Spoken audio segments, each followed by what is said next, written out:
Prevailing wage legislation is again on the front burner in Harrisburg, as the House Labor and Industry Committee recently passed a bill that is being called by some the best chance at reforming Pennsylvania's 52-year-old prevailing wage law.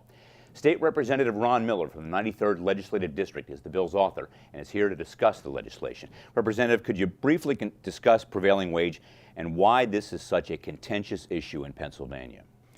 Prevailing wage is a requirement that must be paid on any government-funded project, such as highway construction or building a new school in a school district. And what it's supposed to be is the prevailing wage for the area. The history of it is long and why it ever happened, but it's similar to the federal Davis-Bacon Act. It requires a study to be done and wages to be paid that are the prevailing wage in that area.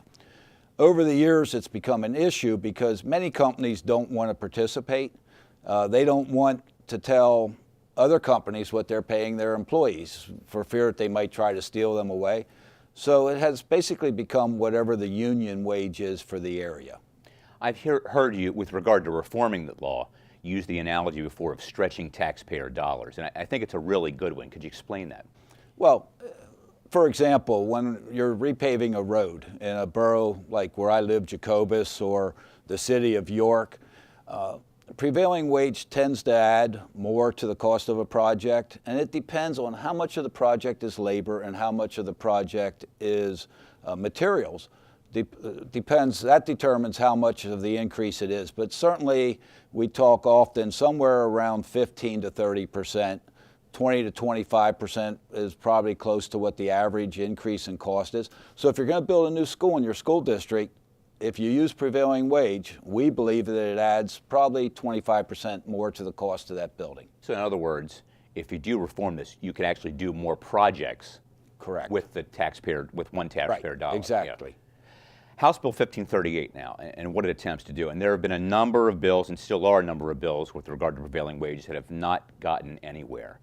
This is being called by some the best chance to get something done. Talk about the bill, please.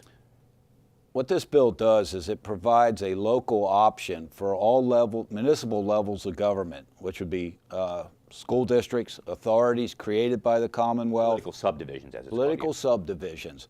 It will allow them to opt out of prevailing wage and say, take a vote, a resolution.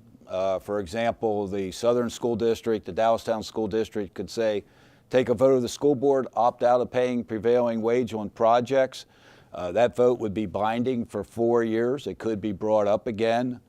And we use the 4 years because that's the election cycle for school directors. But it could come back up to be reconsidered again in the future. I believe that most municipal levels of government, political subdivisions of the Commonwealth, would opt out of prevailing wage because of the enhanced projects that could be done or the money savings for the taxpayers. To this point, the bill has gotten through committee, and it was party line again, which is normal. Normal, best way to put it, obviously. Same thing on the floor when it gets to that point, you think? I don't know. We'll see. We'll see. I believe that because of the fact that we're not asking members to vote to raise the threshold or eliminate prevailing wage totally, that there's a real possibility that there are a lot of members that really should vote for this piece of legislation because it will help them, no matter what party they are, their political subdivisions within their legislative district, to save the taxpayers money or provide more projects. If you have questions about this or any other legislative topic, we'll show you how to get in touch with Representative Miller in a few seconds. I'm Scott Little. Thanks for spending 5 minutes with State Representative Ron Miller.